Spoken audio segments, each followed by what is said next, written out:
Hey.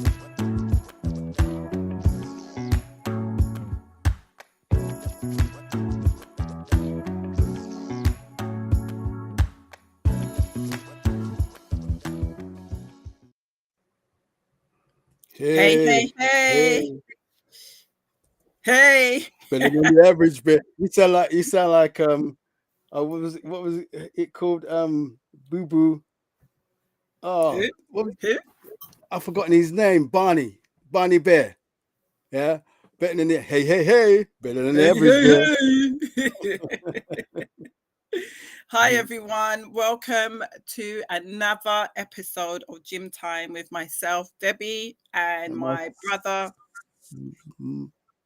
Maurice, aka Paul. Why did you take so long to say it? Do you know there's a delay?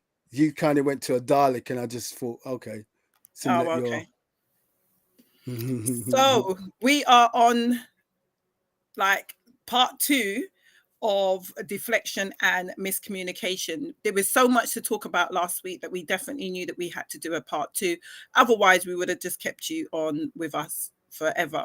So yeah, it was one of those kind of topics. So yeah, we're looking forward to sharing this one. I'm expecting that there's a lot more that we can share. We've got we should have 2 guests on with us today. We've got our resident guest, Dennis, which we are appreciative for all of his wisdom, his transparency, his honesty. It's just good. It's just good stuff. It's good stuff. So we're looking forward to hearing what he has to say again about the subject. And yeah, I'm really excited to really share some more stuff. I think that deflection, we know that it can cause miscommunication, and I think we're going to really focus on the miscommunication side of things today. So over to you, Paul. You're going to do all of the Yes. The housekeeping. Yeah, so thank you all for joining. You guys that are on TikTok, please share my live. My live is on right now, so you share and tap the screen. You just keep tapping away. And those on YouTube and Facebook and Instagram, welcome to the show again. Please share and tell your friends. Remember, this isn't just our show, Debbie and myself. This is for us all to be able to encourage and motivate each other and empower one another. That gives you, to create a community of people who want to see changes in their relationships, whether it be your marriage, whether it be your family, friends. This is the show, and again, it's, as I always say as well, if you've got a subject matter that you want to talk about, please don't keep it to yourself.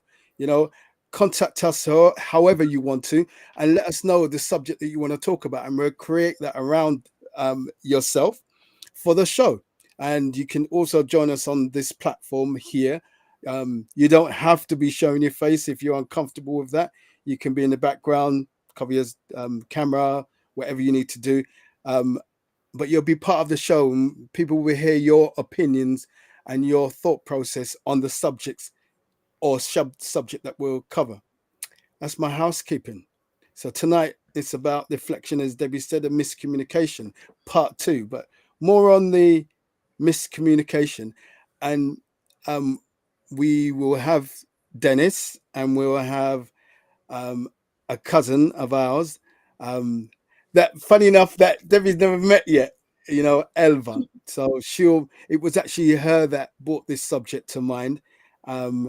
Unfortunately, last week she wasn't able to join us for that. So she'll talk a little bit about deflection, and then we'll get into miscommunication as well. So we invite them on a little bit later. So what we were with the with the deflection there, it's accountability. I'm reading from blame. Is that a different one from last week? No, the same one. Deflect. Okay. You did put it up. I did. Yeah, and it the creator of this, Own It Culture Creative, CEO, Kerry Siggins. So this isn't my information, but I agree with a lot of it. Accountability is the cornerstone of authentic and inspirational leadership. True accountability means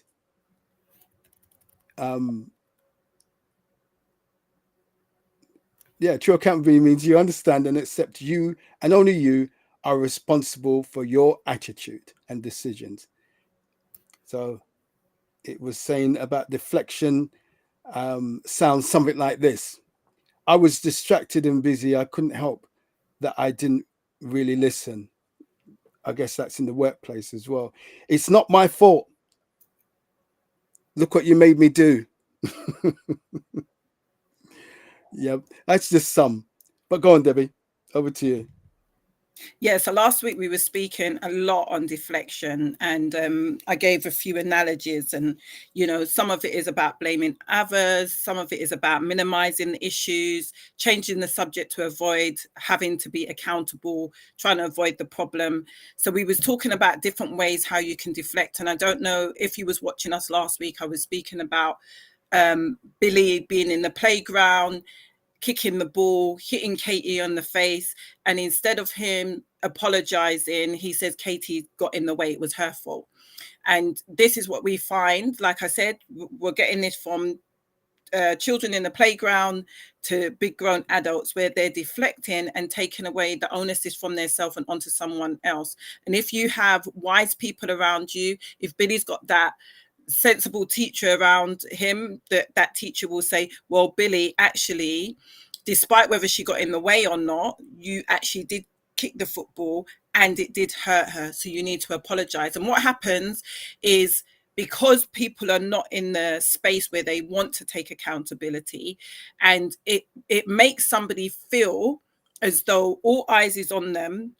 Billy could be ashamed. Billy could be looking at it like everybody's going to blame me. Everybody's going to, look down on me. And if he's coming from a background where there's rejection, where there's been abandonment, he doesn't want to experience that. And most of the time you find that people who deflect, it's because they don't want to have to deal with the inevitable.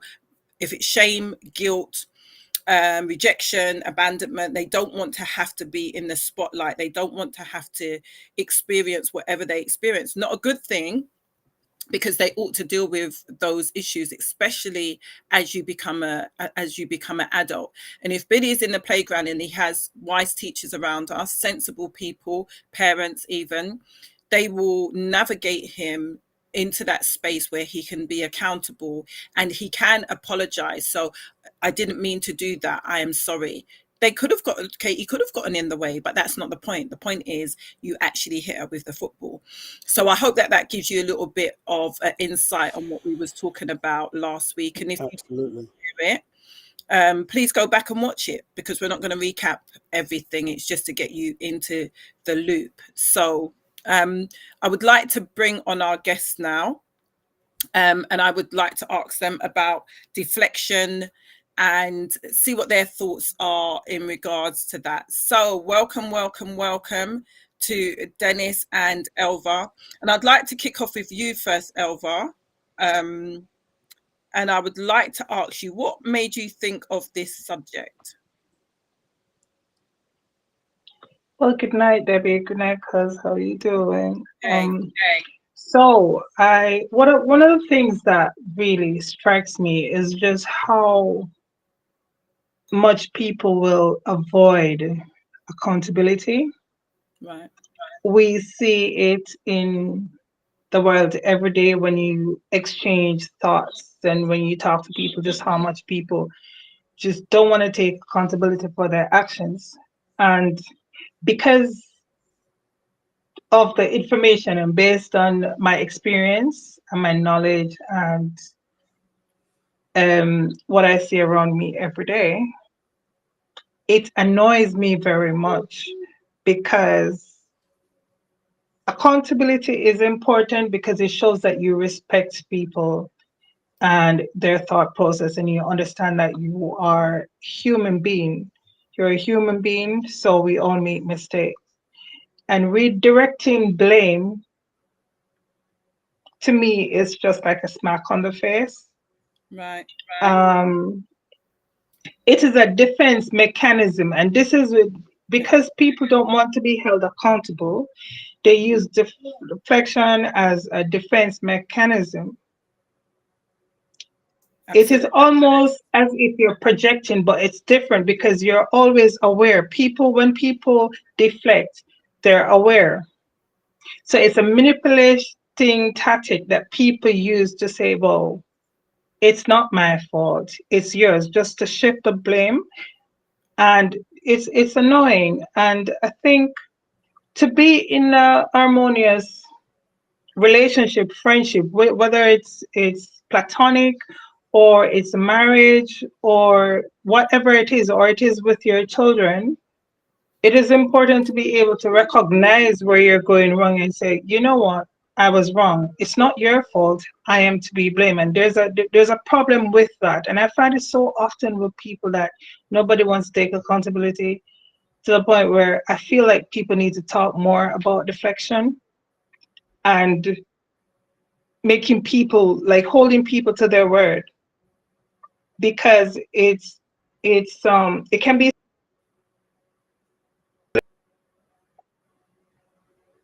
Oh, we're losing you there, Elva.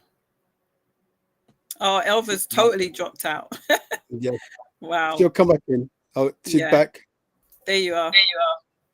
Okay. Yeah, I'm having some minor issues with the internet, so I'm sorry about that. No worries. Also, I wanted to point out that even though it's a manipulating tactic, it's a tactic that people who manipulate they use. It's also a coping skill that people uses that are not intelligent enough to understand how the world works and how people works. And so, because it's a coping skill, it can be, if you're intelligent enough to understand, you may start making excuses for these people, but you shouldn't. You should hold people accountable for your own mental health and your own peace of mind. You should, because it is very unacceptable and it is unpleasant to know that you're speaking to somebody about something and then they're going to shift the blame on you, but even though you know it's not your fault, you make excuses for them. So yeah, that's my thoughts on it. That's awesome. So you shared a number of things there, and I think that it's really important for us to kind of dissect it. I'm wondering if anybody else can hear the feedback. Oh, right. Okay, so she's muted her mic. I'm not sure. What? Yeah, I'm muted. Yeah. Yeah, because I think that's what's causing the feedback. So you mentioned a number of things there, and I agree with all of them. I think that when you highlighted the fact about people not intelligent, I think that it's that maturity, it's the emotional maturity that some people don't have, where they find themselves in this situation, and pride is in there too. They find themselves in these situations, and instead of them acknowledging I was wrong in this area and take accountability, what it is that it's somebody who has a wounded soul, and they don't want to be wounded. They don't want to experience wound after wound. So if they take accountability for something, they're going to feel less than, they're going to feel stupid. They're going to feel like you might laugh at them or whatever it may be. I don't know all of the answers to how somebody feels, but it definitely makes them feel less than. And because of that, and they're not dealing with that issue, they deflect. It's nothing to do with me. It's all to do with you. And it's somebody that definitely needs healing, because ultimately they will find themselves in relationships, whether that's, like you said, platonic or not. You will find that people will not tolerate that after a while. And you will forever think it's them, or you will make excuses and say that it's them. But the reality is that it's you. You would just have to bear in mind the amount of people that's probably expressed to you their frustration about how you interact with them. So yeah, I thought that you raised some really valid points, and it's the lack of maturity that makes people continue to deflect, because I'm somebody that used to deflect. So I would do that. And it was only because I started doing work on myself that I realized that it was because if I was to not deflect, then it's like the spotlight was on me, and I didn't want to feel stupid. Because me and my brother was talking about it the other day. We was in foster care when we was kids, and these people were extremely wicked. And my name is Deborah, and I know what my name is. It's just that everybody calls me Debbie. I didn't need to write my name, Deborah. Even at school, they didn't force me to write Deborah. But here comes this foster carer telling me that I have to spell Deborah. I got to DEB. I didn't know about the ORAH. And she was hitting me time and time and time again in my head and telling me that I'm stupid. So if you think of a child that is experienced that any situation that they get put into, they feel backed up in a corner, and they feel like, if I take ownership for this, I am now going to be labeled stupid. And so it was only when I started to look at the root of the problems and the traumas that I experienced that I was able to identify this was rooted here. And it's okay. I'm in a safe space. I'm around safe people. It's okay for me to be wrong. It's okay for me to acknowledge that I'm not going to get everything right. But if you haven't done that work, and most of the time it's from childhood, if you haven't done that work, then absolutely you will remain in that space. And when I say immature, is because you're still being childlike. You're still being that child who hasn't healed, who feels like, you know, if I say this, people are going to reject me, or people are going to say I'm stupid, and you don't want to feel like that, and you don't want to feel ashamed. So yeah, we think that the subject is a really good one, and we kind of spoke extensively on deflection last week. So we really wanted to touch on or speak on miscommunication this week, and how deflection can cause miscommunication. So I can see you talking, Paul. Are you ready to share anything right now? No, I was actually talking on TikTok. Someone joined, and I have to talk to them as well while we're on here, the interaction. So I'm going to bring Dennis in. Dennis, are you ready? Hey, can you hear me? We can hear you, but we can't see you. We can just see. We can just see the background. I don't know what's wrong. Just before I let you talk, Dennis, I just unmuting Elva. Elva, this is Dennis. Good friend of mine. How are you? Was there anything? I tell you what it is, Elva, if you turn down the volume on your phone so you can't hear us on your phone.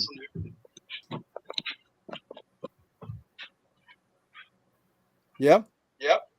Look at it. Well, it should be. It should have worked. Yeah. Is there anything that you want to respond to Debbie in what she said? Is that me? Yes. Okay, so there's one thing to talk about deflection, and there's another thing of if you're someone who constantly deflects, it is important that you understand how to overcome deflection. Mm-hmm. But one of the biggest thing I would say is awareness, because it is a conscious decision to deflect, whether it is because you're aware of it, but it's a conscious decision. So the other thing is, how do you overcome? And you start by being aware and learning to understand how to accept constructive criticism. Mm-hmm. That is one thing that you could do. And you may practice rerouting the pattern. Instead of saying, it is your fault, you can self-reflect and say, how is it my fault?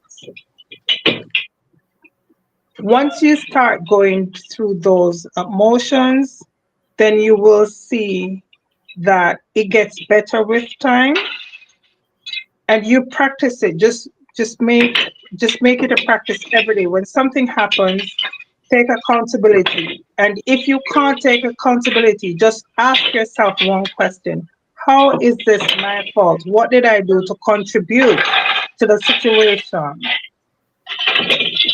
So yeah, that's it. If you hear any noise in the background, my young son, he is awake and he's deaf and has autism, so it might be a little bit noisy sometimes. So I'm gonna have to mute right now. Okay. So we touched on that last week as well, about ways how you can overcome deflection, and that was a few of the what you added to that was really good and valuable. Some of the things that I was actually saying was like to recognize when deflection occurs. So if somebody that you're dealing with doesn't really recognize this, the worst thing that you can do is just tell them that they're deflecting. That's just going to cause an argument. It's just going to cause confrontation. Yeah. So you have to realize that that person is doing it for a specific reason, and it's the reason that I mentioned before. Partly it could be 1,000,001 different reasons, but it's normally from somebody who's been wounded, somebody who's got some kind of form of trauma. So you're not going to help that person to heal from that if you are highlighting to them, oh, all you're doing is deflecting, you do this all the time, blah blah blah. So the whole emphasis will be on this person no longer deflecting. And sometimes you have to be the person that is going to change the mood and change the situation. So somebody that is deflecting, they want you to change, they want to change the conversation basically. So excuse me, one of the things that you can do is bring back the conversation to where you started, because oftentimes when deflection happens, you start chasing a rabbit, start talking about stuff that you know you wasn't even intending to speak about. So try and gently bring them back to the conversation by saying something like, I understand your frustration, but can we talk about the issue that we started with? You know, also create a safe space. So this is something like in counseling, there's people that come to me and they experience this from their partner. But oftentimes you find that that person, it's not a safe space for that person to express themselves. So the deflection just continues. So create a safe space for that person. And again, one of the things that I was saying is, you know, try and use I statements. So talk about how you're feeling, how it's made you feel, rather than saying you, because that tends to trigger people and it doesn't help with people who deflect. So that was just some of the other ones that I wanted to add. And I don't want to sit on that too much because let me just bounce on that and bounce back off.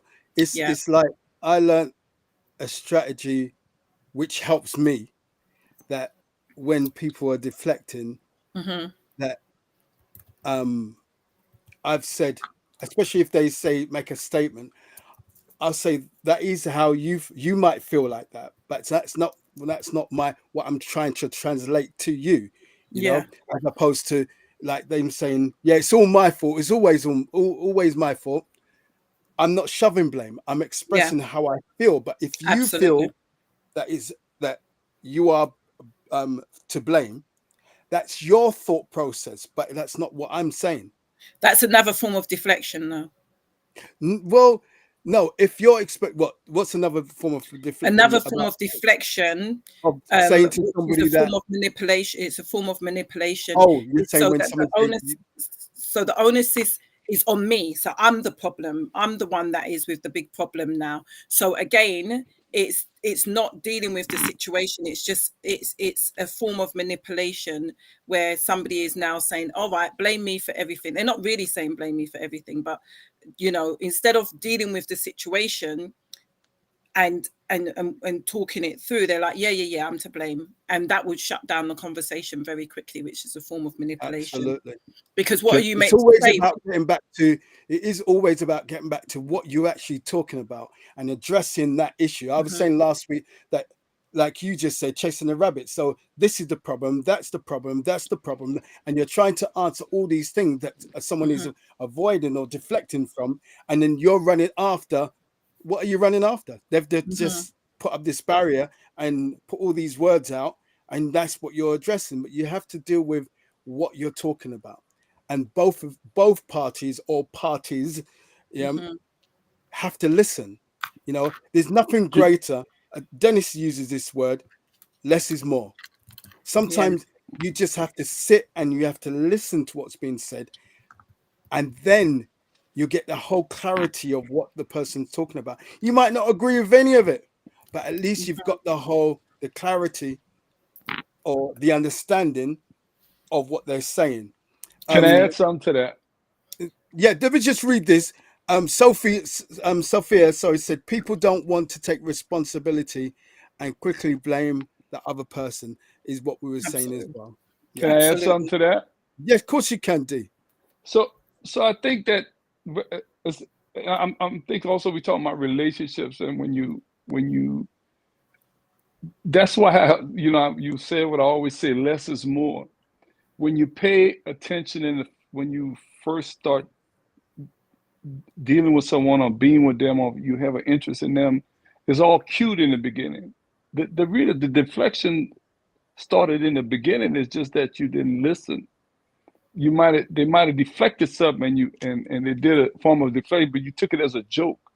But that's part of who they are. Deflecting. That's part of who they are. And it's true that you have to pay attention to everybody that you talk to. Sit down and listen in the beginning and try to understand where that person's coming from, and also take a time, because Debbie, you said it earlier. You get in an argument because it's the back and forth. You always say I deflect. You always say I deflect, and then you're going down a rabbit hole. Can you hear me? Yeah. Okay. I see Paul's talking. Yeah, I'm listening. Oh yeah, and sometimes I'm listening as well. Okay. No, it's funny, and then I can't. My camera won't come on. I mean, I don't know why it won't show me. But deflection, so like I said, less is more. And when you're paying attention to somebody, you have to pick and choose your poison. It can't be every day is the same thing. It gets to the point where you're butting heads all the time because that person is so comfortable deflecting. You have to pick your battles when you're dealing with somebody who likes to deflect.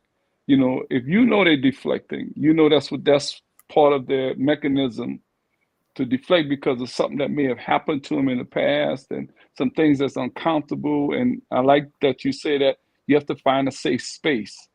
You can't just openly just do it. You can't just do it in the front of a whole lot of people, because it's going to take it to another level. And then you're going to be talking about something else. Why you did that in front of these people, and you're not really actually the real thing that you're talking about. You never get to talk about it because you keep talking about this thing called deflection. And some people get uncomfortable. A lot of people get uncomfortable when you start telling them their deficiencies, especially in front of other people. When you do that in the front, you just take it.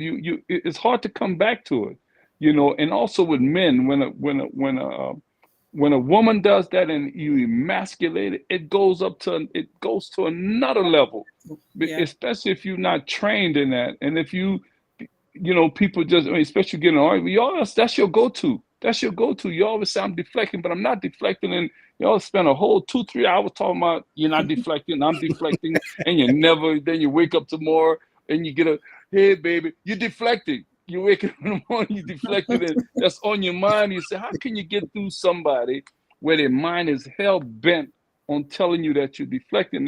And I always say, when you talk about a safe space and a safe time and place, you have to choose and pick your time that you want to address it. And don't be no man, and I guess no woman either, like a nagging woman, or man like a woman like a nagging man. You stay on that saying like a dog on a bone. You won't get off on it, and you're never going to accomplish nothing like that. And that's why you have to pick your time. Pick a time when the sun is out and it's shining and everything is going great. And baby, can I talk to you for a little bit? Can I talk to you right here? Away from the children, away from all the noise. And I think also your tone makes a difference when you're talking to somebody who likes to deflect. Your tone has to be not in a condescending way, but in a loving way, a concerning way, where you're really concerned that, what's really going on. I mean, could you just tell me if it's something from your past? Because a lot of times when we get into a relationship, that's probably a baggage you don't really think about that you bring into a relationship. You don't ever think about you bringing in, man, when I was her, I used to deflect a lot. That's what I did. But that's what I'm so accustomed to. All that other stuff is good. But then when you get in a relationship with somebody and she's tell you something that's very uncomfortable, or he tells you something that's very uncomfortable, you deflect because you go to what you know. And that's something that you have to work out in therapy. Go work out, go to a therapist. And why do I deflect all the time? And you have to find out what the root cause of you deflecting, especially when someone is trying to love you. That person is trying to love you, is not trying to hurt you. They just trying to understand you. I love you so much that I'm trying to be that loving person, but you won't allow me because you keep deflecting. When I say something, I'm not trying to hurt you.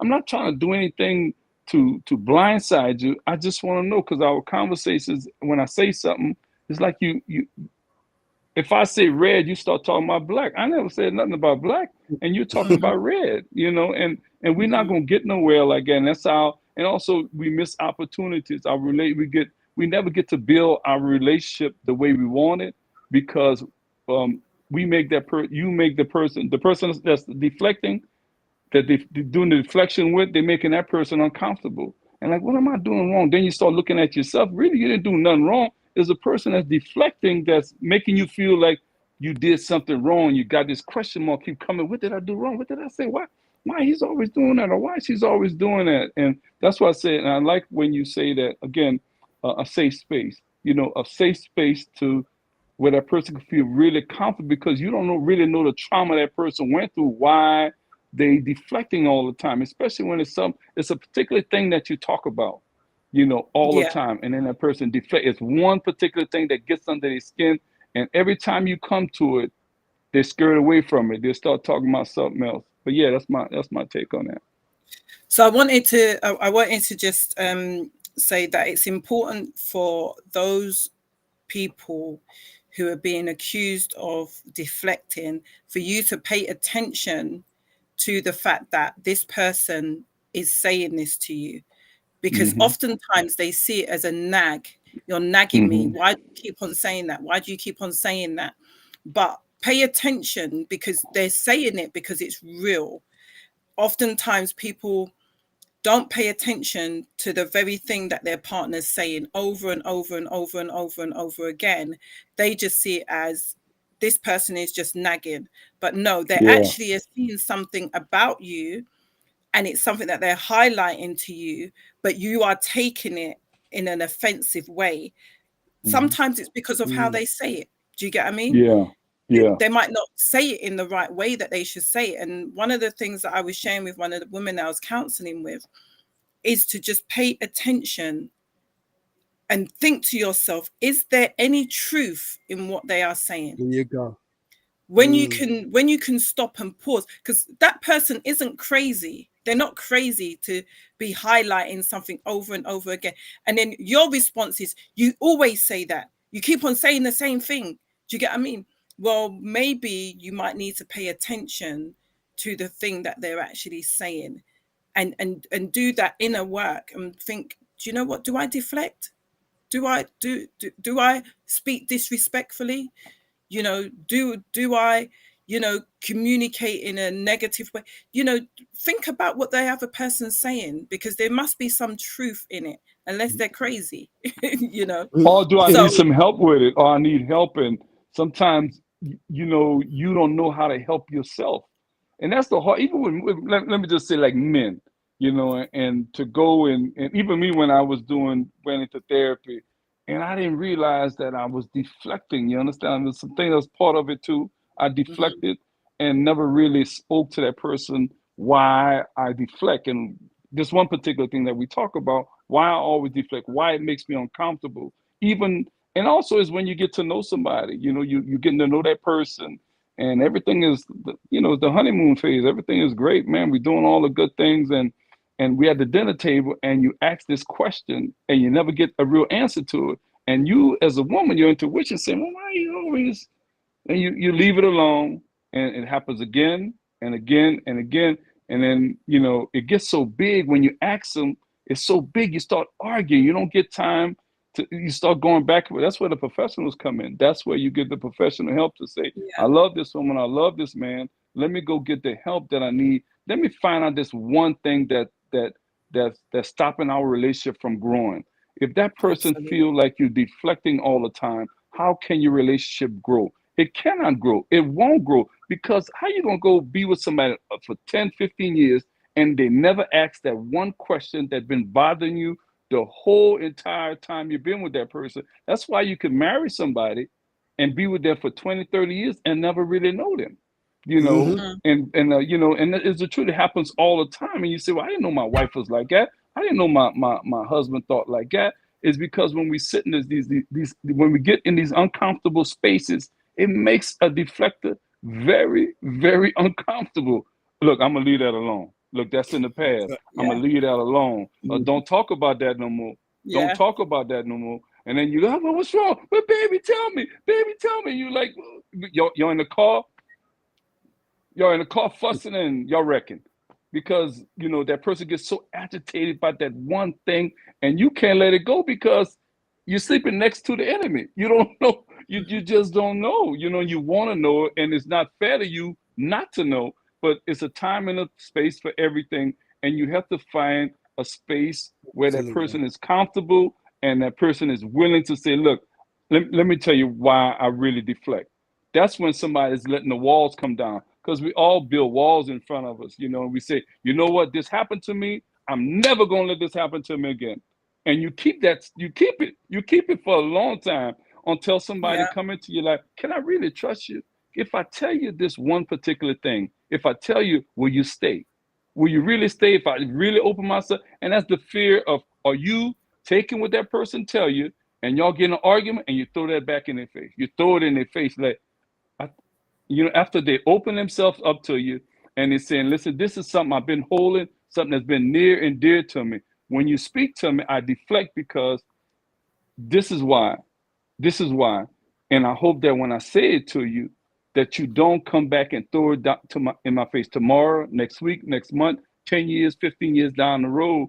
And that's part of being mature, you know, that letting your partner know, look, I got you. I'm not going to bring that up because I know it causes some type of discomfort. I won't bring that up again. But I just wanted to know, for me, between me and you, I just wanted to know so I can be a better partner to you. But if I don't know everything, how can I help you? Because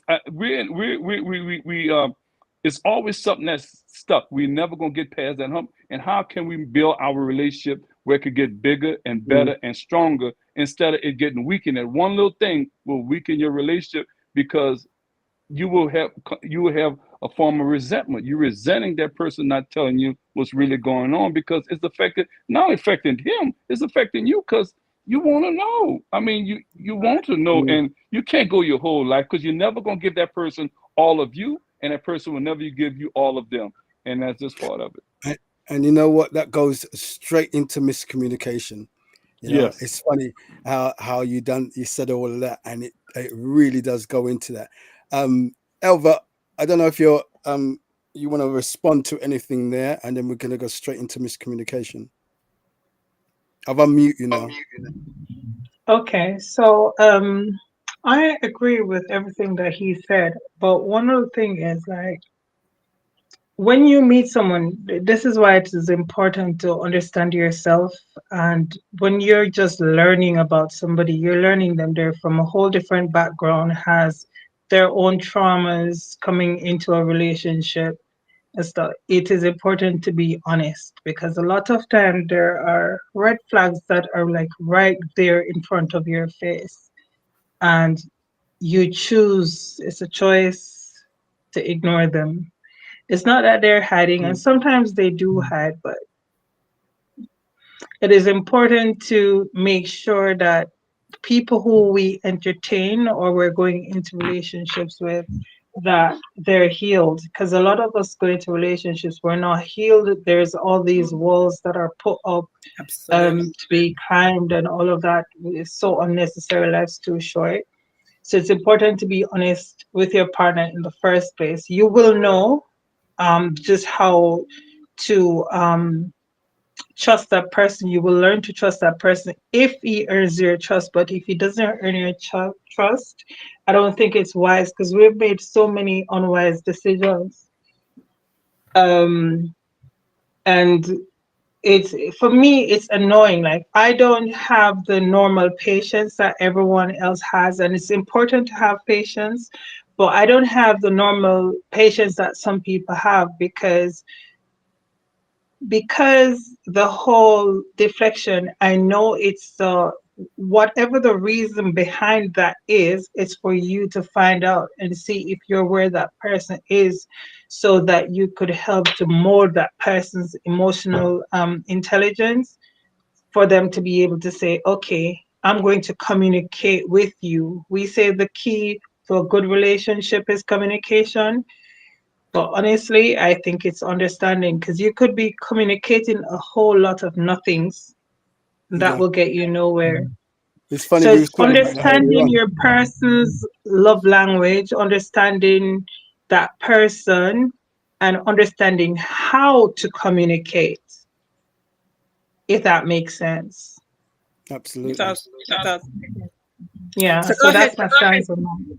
So Paul, go ahead and share what you was going to share about miscommunication, because Dennis kind of lined it up and set it up in a way that we could Well, just let me read this statement. Let me read this statement first. It says miscommunication can be a major roadblock in relationships. It can lead to confusion, frustration, and even loss of effective communication. Miscommunication and improving communication in your relationships. So it, one of the things that it was saying, this is another site called annemorrison.co.uk. It's a blog, and she speaks about miscommunication and misunderstanding. And I like what you said, Elva, when you said about understanding. We were talking about it earlier on as well between us, because we do say that communication is a key, but you can be communicating a whole lot of bunch of rubbish, or you're communicating something but there's no understanding from the other person as well. So miscommunication happens when the meaning we attach to what other people say isn't what they intend it. I'm reading this. Miscommunication happens when the meaning we attach to what other people say isn't what they intend it. Yeah, intended rather. It can lead to all sorts of difficulties. Miscommunication, according to the Cambridge Dictionary, is the failure to communicate ideas or intentions successfully. Miscommunication leading to misunderstanding is a common problem, regardless of how good a communicator you think you are. That's food for thought, right there. Miscommunication happens in all areas of life with our partners, friends, work colleagues, but why do we miscommunicate?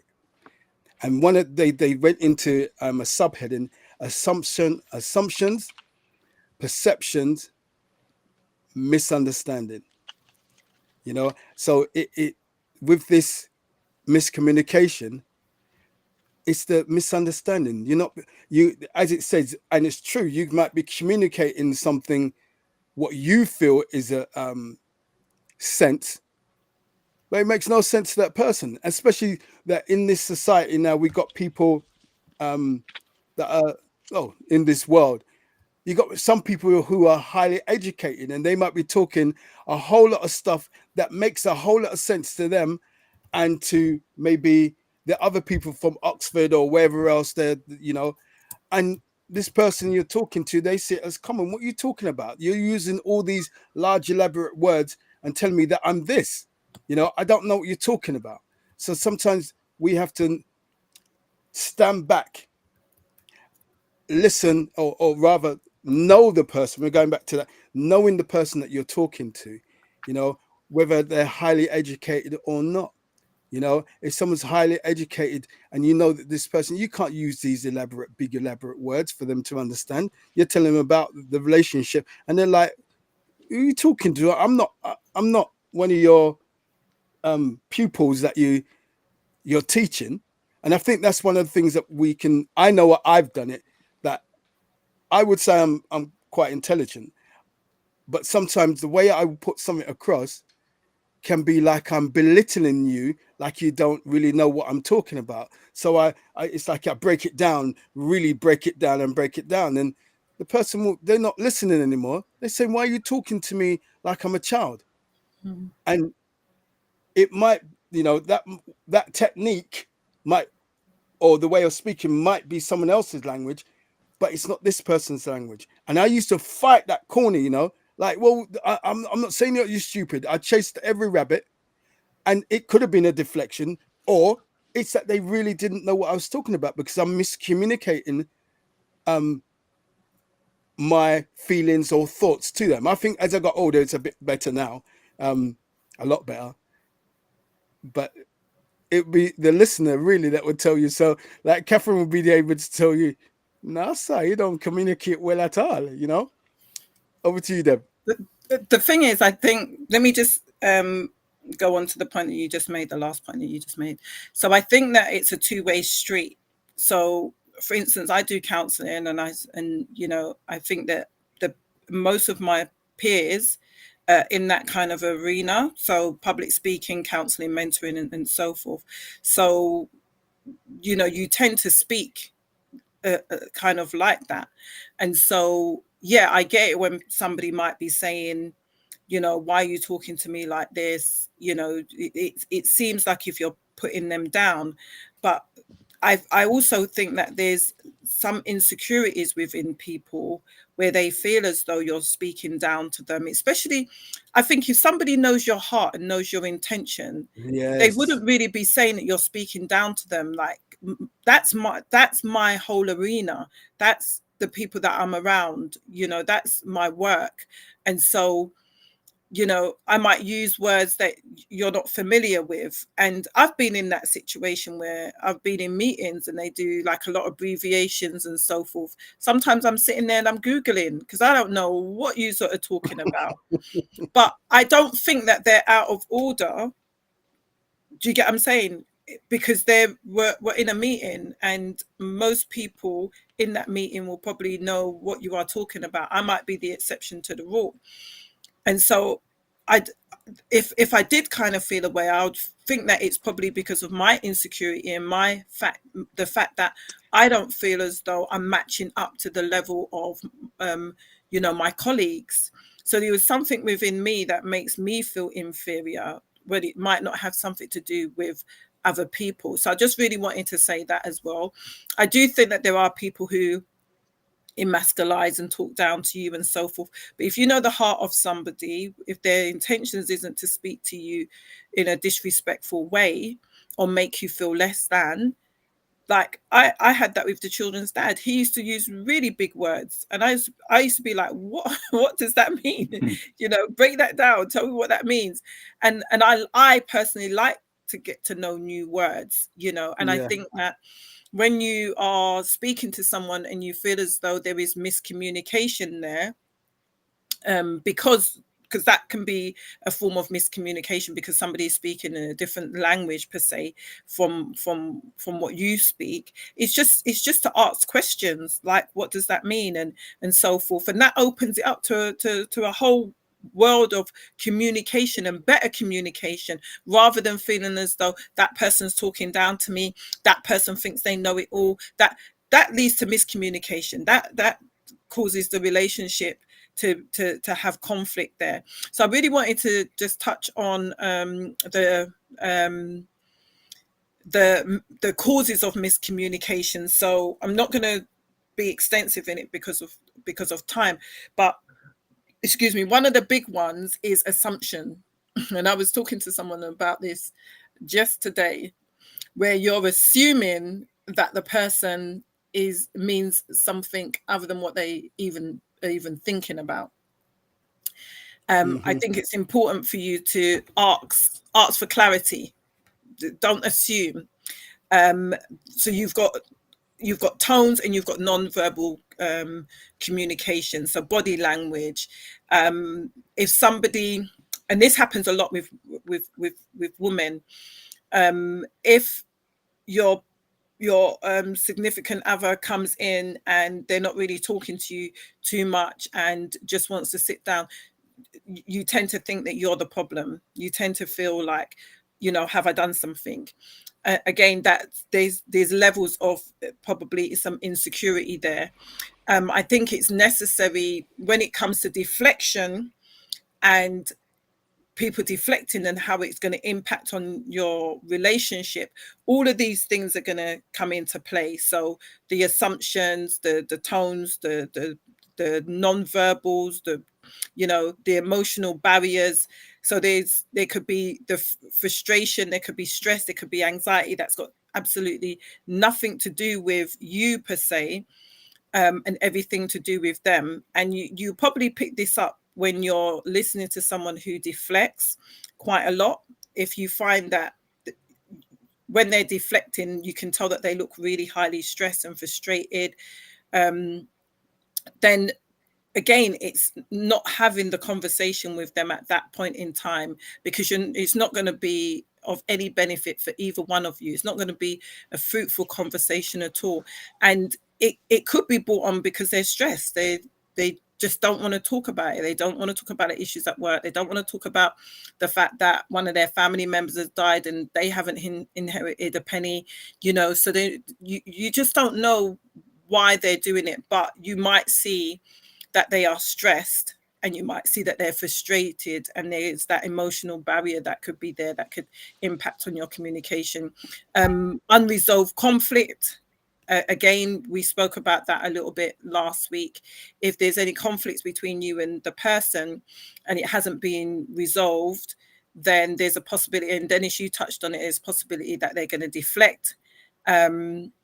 And there's just so many different things that is going to impact upon the way that you communicate with your significant other. So I'm going to hand it over to Dennis. Dennis, your thoughts in terms of how deflection can impact the miscommunication in your relationship with your spouse. Right. You know, tone is everything. Tone is everything.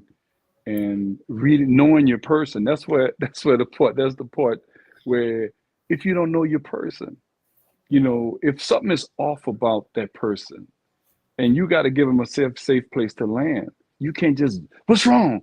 Why? You know, you can't do that. You know, you have to, it's the subtleness of how you do things. It's the way you do it. It's the way you come across to that person. You know, and you have to allow that person space.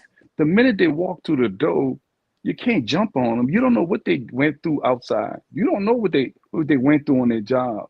You just don't know. But to assume, it makes it worse. It makes it, when you start in your mind, you start thinking for that person, that's where you're in error. You don't know. You start thinking, oh, he must have this or he must have that. One thing I don't like to do is text, especially if we're having an argument. The reason I said that, that's the worst. Yeah, you can't feel that. I don't like to text because I can't feel your pulse.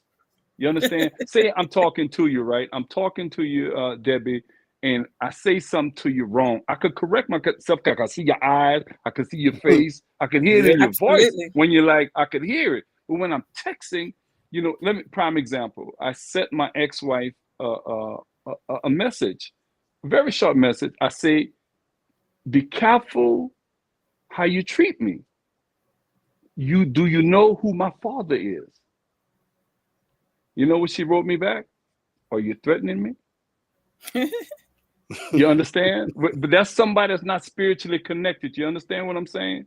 You know, I'm not weaponizing. That's why I always say, you know, if I'm going to say something to you, I want to say it to you, to your face, because I don't want you to misconstrue anything because we all write different. We all talk different. Like that's Debbie, right. If you came here and you they would think something different of you. The way you talk, you're Black, you're not supposed to talk like that. You understand? Because you have a different language, and especially if people only live in that box. They only know what's inside that box. And then here you come in the box.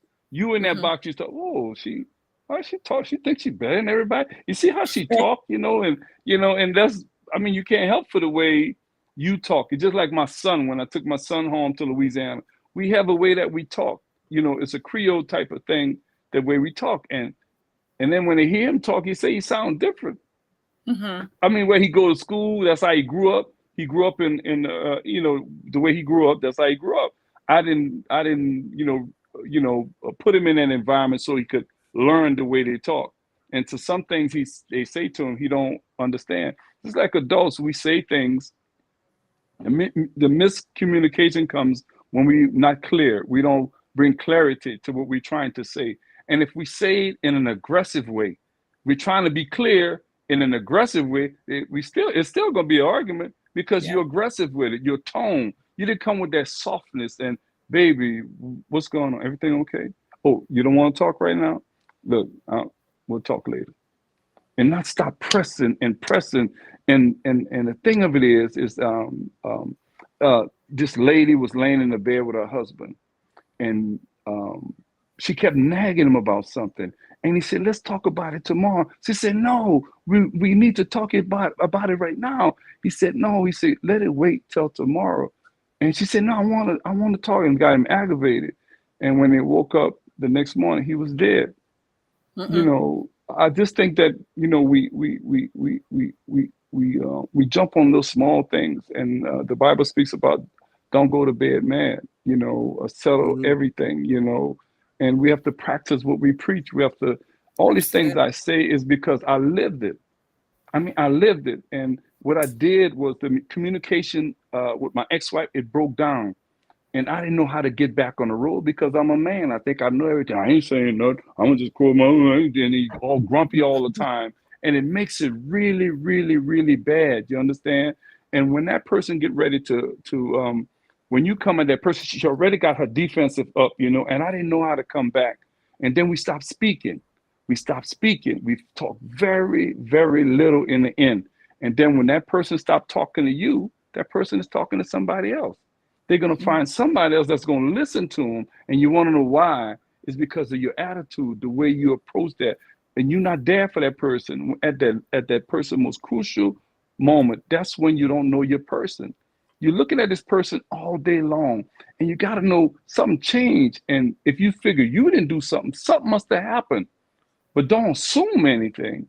That's where conversation comes in. You can't just keep pounding like a rock. You keep hitting it. That water keep dropping. Eventually gonna put a hole in that rock. You know, because you have to be real conscious of how you approach if you love that person, you care of that person, you have to come to understand. All I'm saying right now, I didn't know none of this. I did this all through therapy, and then self-reflection is painful to look inside. I was just telling my friend the other day, man, I mean, I got all this knowledge, right, about a relationship. You know the kind of husband I would have been had I had all this information, you understand? A lot of it is from lack of information and the way we grew up. We grew up a certain kind of way, and we take that into our relationship. But men and women have evolved. That old stuff where a woman is barefoot and pregnant and stay at the stove, them days are gone. Women are working. They're making as much money as men. All these things, you know, we should be jumping for joy. But a lot of us take that as a, you know, like also sometimes when a woman is making more money, and then she comes, like she's a boss on a job, and she come home and she want to be a boss. You can't do that. You can't be a boss in your house, and you gotta let a man be a man, and a woman gotta let a woman be a woman, and that's where the two come together and they respect each other. But whatever goes on the outside, the best thing is to leave it there. That's where it should be. But when you come home, your home should be your respite. That's the place where you come. Why a man don't come home? Why you don't come? I don't want all that headache. When I get to the door, I know what she gonna do. And we brace ourselves, and then it's an argument because he's sitting there, he may sit down quiet, and babe, everything all right? It's the way you say it. He waiting for you, but if you come with a different tone, it might come out differently, or you wait a little while and let that person decompress. Let them decompress. And at some point at the night, and one thing I also learned, I gotta say this, man, we can't do this without prayer. You got to pray for your person when that person is away from you and when that person is with you. We have to cover each other because this is a cruel world. The enemy is all around us, and the enemy wants to attack the family. He don't want to see the family together, and we buy into it because we with this selfish pride. You know, we become so so enamored with ourselves, and we become selfish in a relationship. And when those two things meet, it's a disaster. It's going to be constant conflict in your house, and you're never going to accomplish anything. Communication is key, man, in anything. It's amazing that you will be nice to your coworker and you come home and you're fussing at the people you say you love. Make it make sense. Make it make sense. Absolutely. So, Paul, I was going to, I was going to ask you your thoughts and your opinions, but before that, I just wanted to say hi to those that have come on, and that this is part 2 of deflection and miscommunication. We've touched a bit on deflection already, and we're talking about the miscommunication part of the topic. And we just want you to continue to put your to like our channel, because that helps it go out to more and more people. And we would appreciate if you subscribe and if you share. So I just really wanted to put that in there before you go, Paul. And then probably we will be able to have a little bit more of a conversation from Elva, and then wrap up. So yeah, go on. So I'm going to just read again from Anne Morrison. .co.uk. Oh, and I've put the link in there. And could you read Sophia's messages? I know that you put them on the screen, but could you read them out? Because it's important for us to let the listeners know that we're hearing them. Okay. So good advice, and I think I think in regards to it might be Dennis as well. Yeah. Before that, so. Or it could be Elva as well. I didn't see when it came up. She says that I agree with Dennis. The tone is important. It can get someone else's back up regarding deflecting. It's because they listen to answers. They listen to answer, not to reflect this.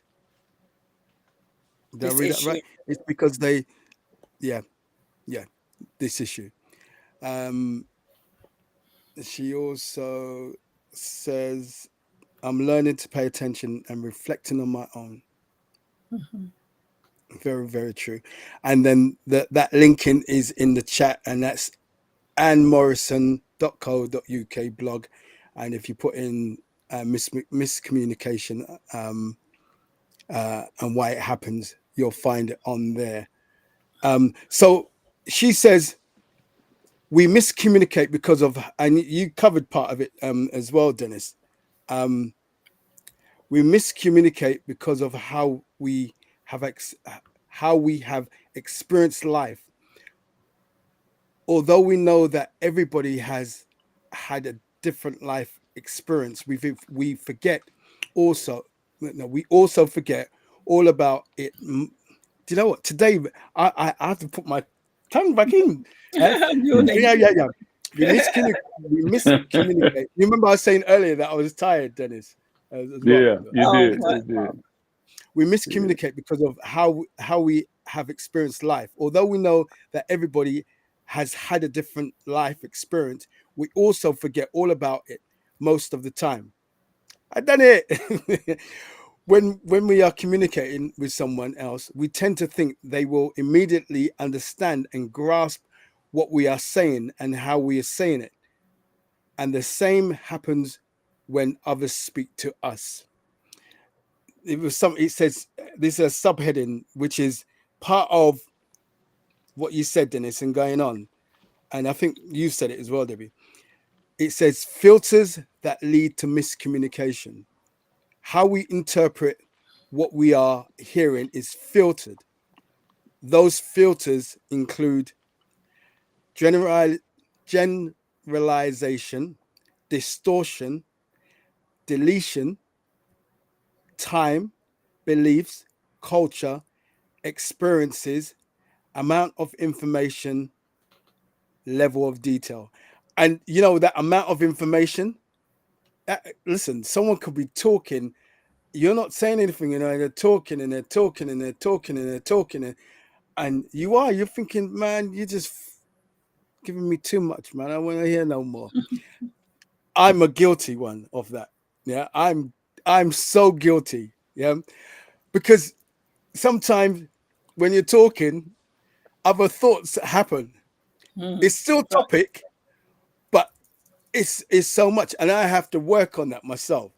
You know, the level of detail, I think the person will be looking at that along with amount of information, how detailed that you're putting this thing across, and that's it. They've locked off already. When they start thinking, you know what, you're just chatting, you know, yeah, they're gone. So you only the points that they were trying to put across is gone now, and instead of the talker stopping and said, "Did you understand?" You're just or going. do you understand that? You've just gone in. Yeah. And I'm working. As I said, I am so guilty. Same here. Of that, because it's sometimes it's a lot of what you want to say. It's not that it's been bottled up, and sometimes it is, you know. And it's like, wow. And then you're all right. Once I've listen, whether you listen or you didn't listen, yeah, it's all gone. Yeah, and then we can start piecing together the jigsaw afterwards. You know, if that be the case, I'm guilty. You hear me, people? I don't say it often. Yeah, I never say I'm wrong, but I'm guilty. You know, because I've had people in my life that can take that. You know, because they give the same amount back.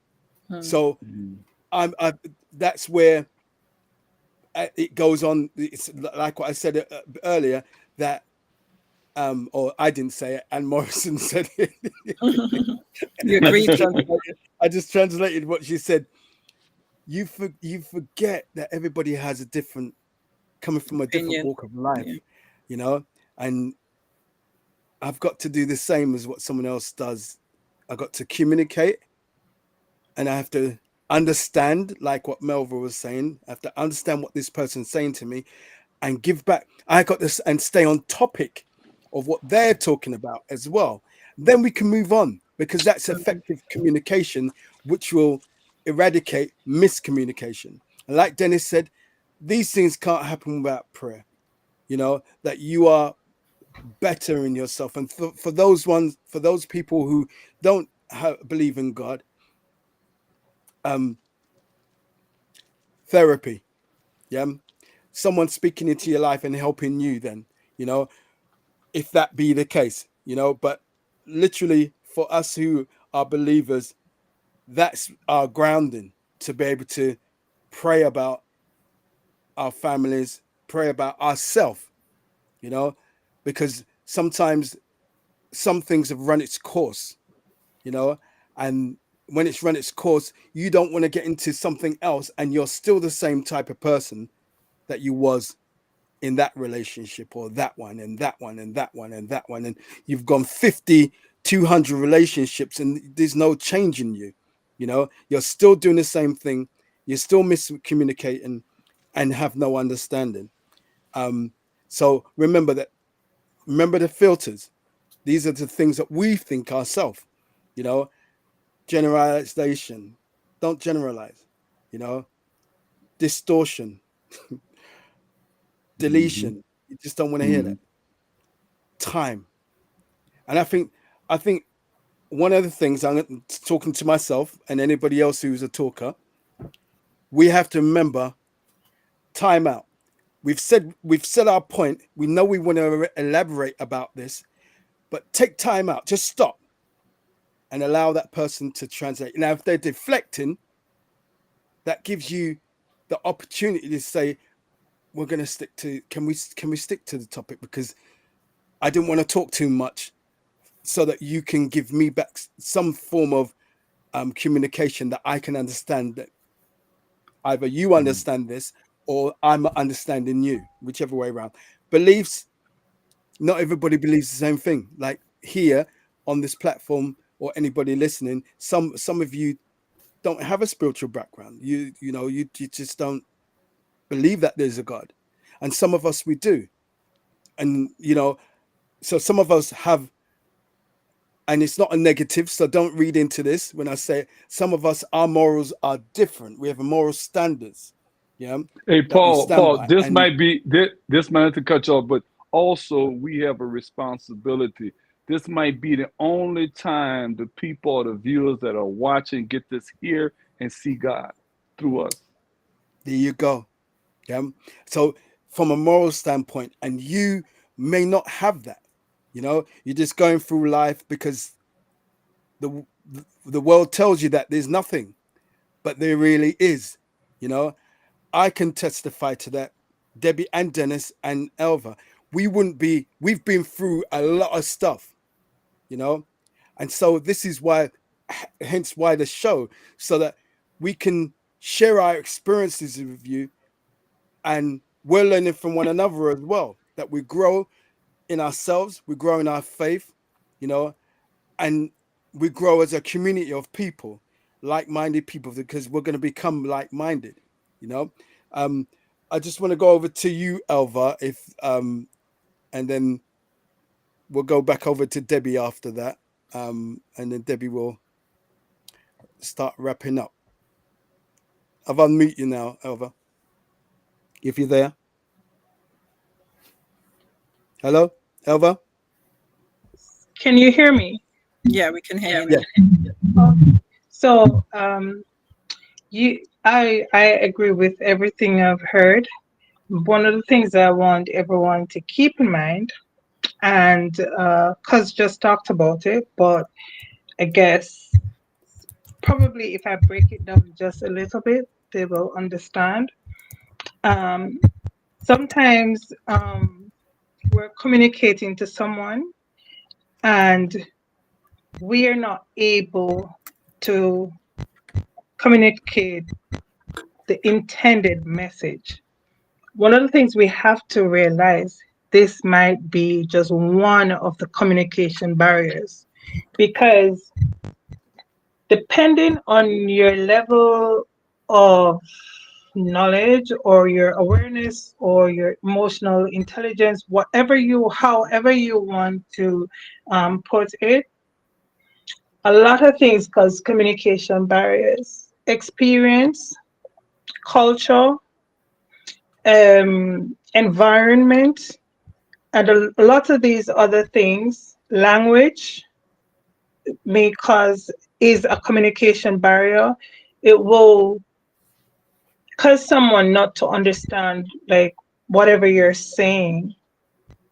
So it's important to understand the person who you're communicating with.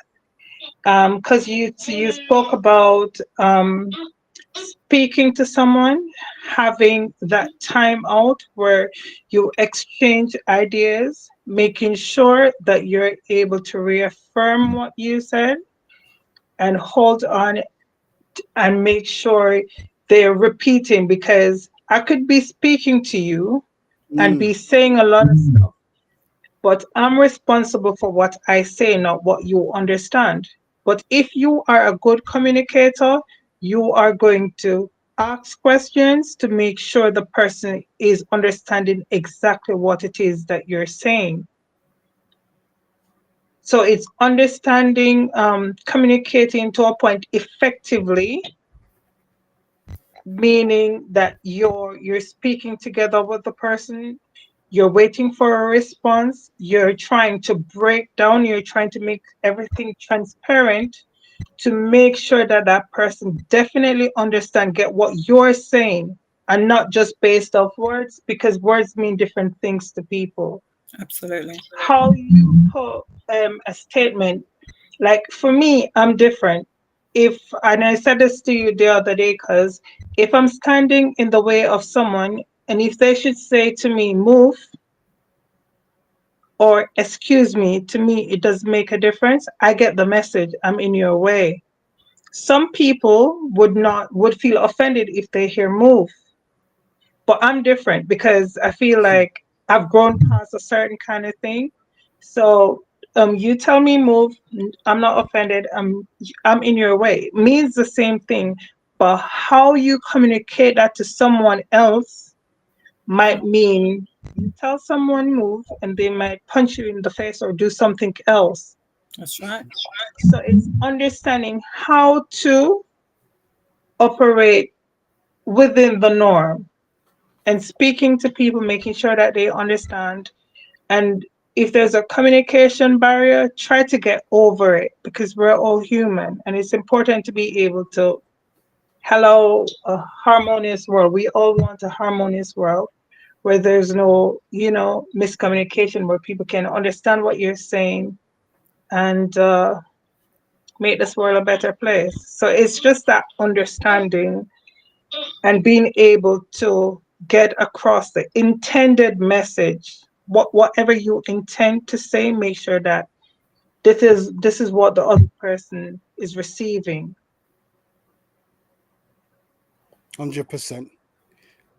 Yeah, I was actually going to chase that rabbit and talk about some more ways of, how people communicate and how it can impact upon your relationship. But I'm not going to do that. I'm going to wrap up with I'm going to kind of try and condense things based upon the conversations that we've had today and part of what we were sharing last week. So, just a couple of strategies and takeaways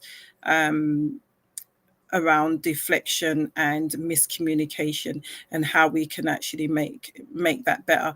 I think that the place that you should start this with is always in your home. Your home should always be that place of sanctity and harmony. And if you're not getting that right, but you're getting it right in your workplace, there's something wrong. If you're communicating with people effectively outside of your home, with friends, and people are just like, oh yeah, but they're my friends. But when you've got your loved one, you're meant to be communicating with them better than anybody else. So a couple of strategies.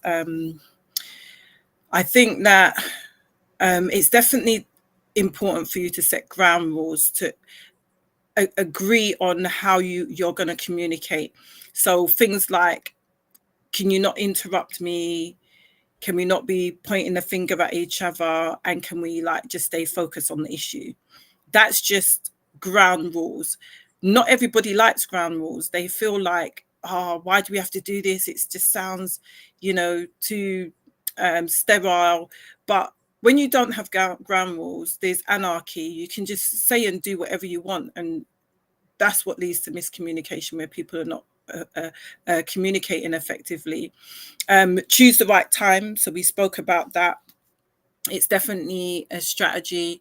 It's definitely will help you so that things are not being spoken about at times when you're tired, or that you're highly stressed, or that you could be doing something with the children, or do you get what I mean? Just choose the right times. Remember that the other person, pay attention to the other person, because you will pick up that person's got triggers. We spoke about it earlier on. They will have emotional triggers. Identify those triggers and look at the times when they deflect. Dennis spoke about it. You'll notice that this thing comes up over and over and over and over again, and this person is constantly deflecting. Address that, but address it with kindness. Address it from a place of caring and wanting to understand, rather than saying, I just know that you're just getting triggered. You're always getting triggered. I can't say anything. You know what I mean? That's just not going to work. It's just not. So I've got down here, use conflict as an opportunity for growth. So I love that. Do you know why I love that? And I had to think about some of the things that I'm sharing with some of the women. When you use conflict when you've got a conflict, when there's conflict in your relationship and you identify that there's conflict, it is always a space for you to grow, because you can identify, like I said earlier on, if that person is constantly saying to you, you're doing this, you're doing this, you're doing that, this is the opportunity for you to do self-work, for you to reflect upon, why is that person saying that continually, rather than getting your back up, pride, ego, whatever, and say, oh, you're always saying that, you don't know. It is an opportunity for you to grow and for your relationship to get better. If these conflicts are there and they're continually going on, the best thing that you can actually do is to go and get help.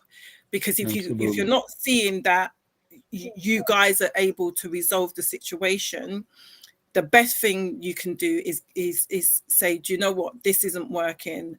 I'm not hearing what you're saying, you're not hearing what I'm saying, and we're speaking two different languages here. Let's see how we can get some help.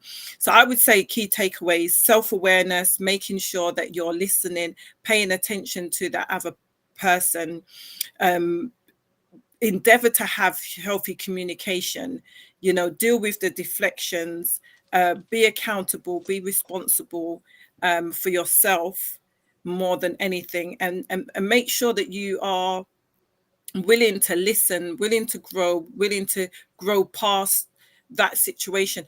You've been with someone all 5, 6, 7, 8 years and the deflection's still going on. There's a problem there. So, you know, I hope that these two shows, the combination of the two shows, have helped you guys. And you know, if there's any more questions that you've got in regards to deflection, miscommunication, you know, please put it in the chat, not in this chat, but, you know, after the broadcast is finished, you'll be able to see that you can still have conversations with us on YouTube in particular.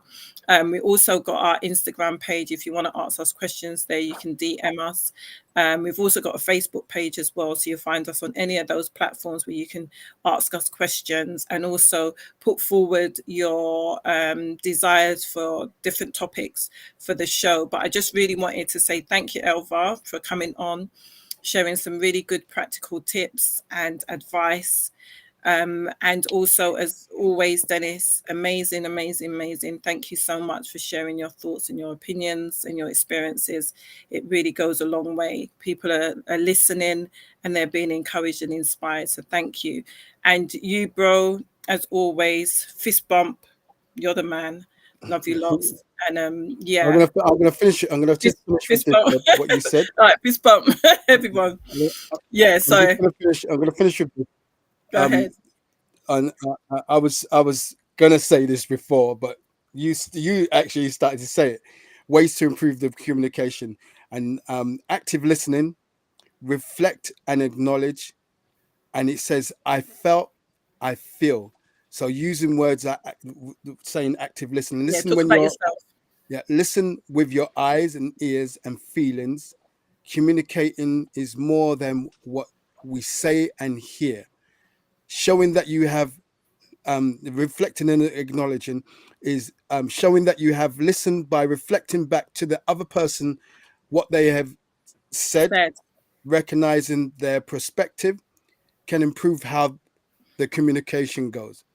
I felt, I feel. Using these words to open a sentence such as I felt X when you said Y can help remove the blame and allow for a conversation rather than a confrontation.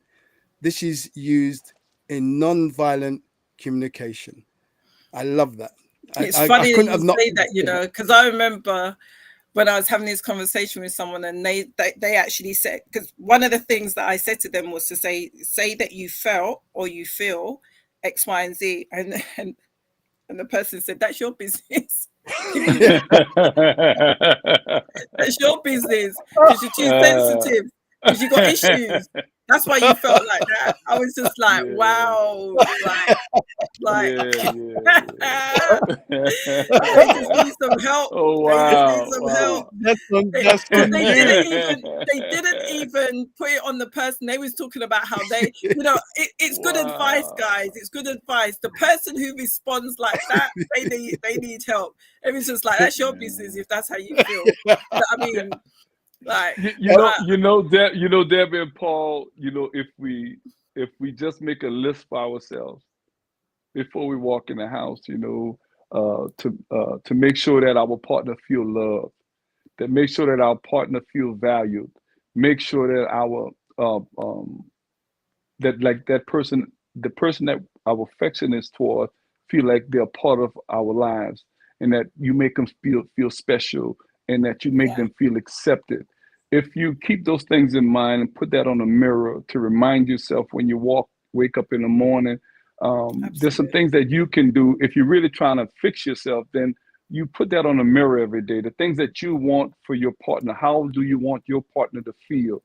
You know, make sure you wake up in the morning with it, and on your way home to remind yourself that whatever happened at the office, at the job, to leave it at the job, because you come into a home where you want to feel a sense of peace and a place of comfort, not of conflict and confusion. But if you remind yourself every day, because we forget, we're getting older and we forget, you know, sometimes we get complacent in relationships and we forget those things. And these are some of the pillars of making a great relationship to make it, make your relationship grow step by step, continue to make it grow. Sometimes we find in our relationship, it becomes stagnant because we forget about the pillars. We forget about the thing. What do I need? How do I need to make my husband feel, or my boyfriend or my girlfriend feel today? I got to remember, regardless of what's going on, what do I need to do? Not what they need to do, but what I need to do. And if she thinking like I'm thinking, it can be a beautiful thing. If she have those things in her mind, when I walk through the door, she walks through the door. If I constantly, we need reminders, and that's just part of life. You know, if we could just keep reminding ourselves. That's somebody who's been through divorce. You know, someone who had to learn life the hard way, you know, and had to sit down and self-reflect. It's an ugly picture when you got to look in. And that's why we're scared. We don't want to look in. But what I'm telling you, there's so much redemption once you look inside yourself.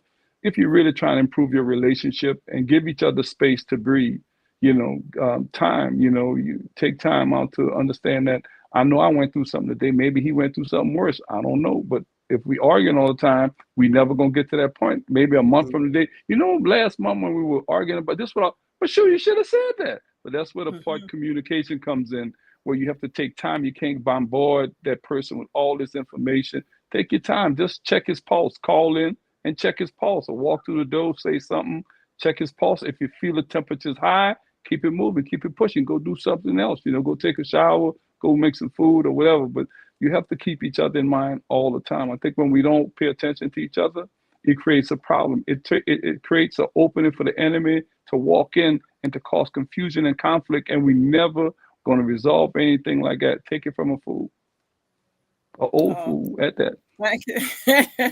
Thank you for wrapping that up.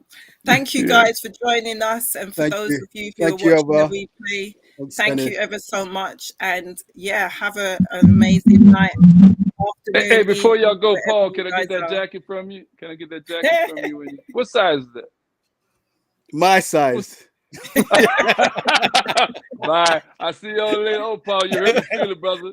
Oh my God. Told you. That been good seeing y'all. Got some good information. You too. Yeah. Take care. Bye, Elva. Yeah. Bye for now. Bye, Elva. Bye-bye. Good night. Bye. All right, guys.